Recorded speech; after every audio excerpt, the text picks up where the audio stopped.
G'day guys, Matt here. In this video I'm going to show you how I've modified the busted turbo off my Toyota Landcruiser 105 series and put another Garrett GT 3576 turbo in there.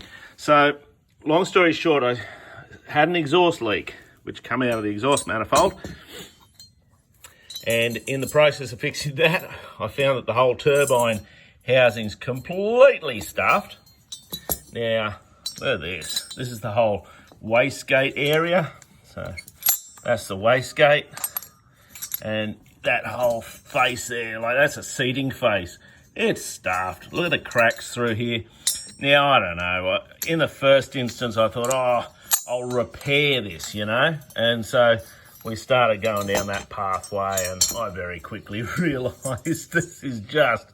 I am wasting my time because this thing is absolutely stuffed. So I fiddled around for a while, and part of the reason I did that was the money. It's going to cost a whole heap of money for a new turbo. These were made by a company called Safari. They make excellent products here in Australia and across the world, and they made the intercooler kit for this motor 20 odd years ago, and that's the system there. So lots of it's still good, but the turbo's 20 years old, and the casting materials they use probably weren't the greatest of quality, and that's where this has sort of failed. But look at the turbine. So physical damage on the turbine blades there. Look at this heat shield underneath.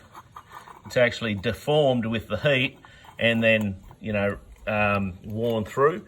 There's actually damage under the turbine blades under here, obviously from rubbing on that. And basically this turbo is stuffed. Now I tried to see if I could get this turbo fixed and rebuilt and that new housing. Not going to happen. Nobody could help me because it's proprietary, by Safari. And they don't make parts anymore. I rang them up. They stopped making that stuff years ago. So let's have a look at what I've done. So guys, this is the underside of the Turbo 1FZ FE in my 105 series Landcruiser. So that's the turbo up there. And basically this Safari turbo, which I've had in there, I don't know what type it was based on a Garrett. It died in a big way. So that now is a turbo, basically suits a Ford Barra motor. And so it's a Garrett G3576 RT, I think was the numbers. And so this is fitted up. I'm pretty happy with the way it installed, considering I had to modify things. It bolts straight up to the Safari exhaust manifold, but some of the changes I had to make predominantly revolved around this side here, the dump side of it. So I bought this is off GNC Turbos in Sydney. I bought the 5-bolt wastegate cover, which is that piece there. So then that came onto a V-band clamp. So that gave me a really nice way to then make up a dump pipe. So I made this dump up, which goes from a V-band welded to a 90-degree bend, which I've significantly modified to get, I think it was 68 degrees to get the optimum angle to come down. That's an exhaust EGT probe I've put in there. Then we've got this flexible joint here. It's only a 4-inch flexible joint, but there was no flexible joint in this system beforehand. And then comes down to, this is the 3-inch exhaust system. So this flange here was 30 millimeters higher up.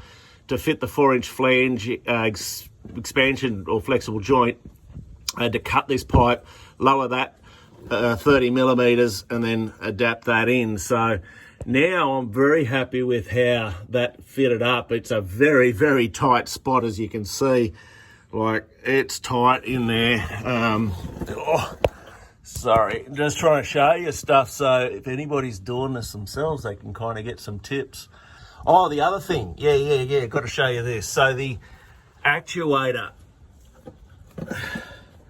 Okay, so the actuator there for the wastegate, that's that bar that you can see there. the actuator that comes with the turbo does not fit. It would normally, see if I point it to you, hang on, it would normally sit on that bit of bracket there, but obviously, as you can see, there's no space for an actuator in there. It's like 20 mil gap, so I had to make a bracket and extend the actuator out. And then I also converted the actuator to an adjustable rod, so you can see a nut there and that. So I made the actuator for the wastegate adjustable, so I can kind of adjust the boost set point. So yeah, it's taken me a heck of a lot of work, to be honest, to get it all to happen, but I'm pretty happy with how that works. So basically taking a Safari, 20-year-old Safari turbo kit and modifying a Ford Barra turbo onto it.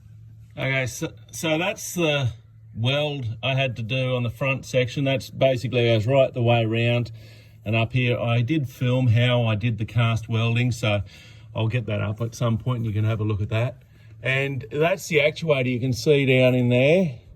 So I extended that back, probably I think it was 60 millimeters back, and then it could fit in place. And that worked pretty good. The other thing I had to do was this turbo comes out at 2-inch. So I had to have an adapter up to 2.5-inch, which was just a silicon piece and then an aluminium joiner from what, two and a half, I think it was. Something like that anyway, for that pipe which goes off to the intercooler. So that's the setup there, guys. That's the turbo down there. There's a good shot of the adapter setup. You can see how I've done that off the turbo to adjust for that setup. Yeah. Anyway, let's go for a run and we'll show you how she's performing. All right, so we're going to do a third gear pull from that RPM. What's that, 1200 RPM? Flat to the floor now. Here we go.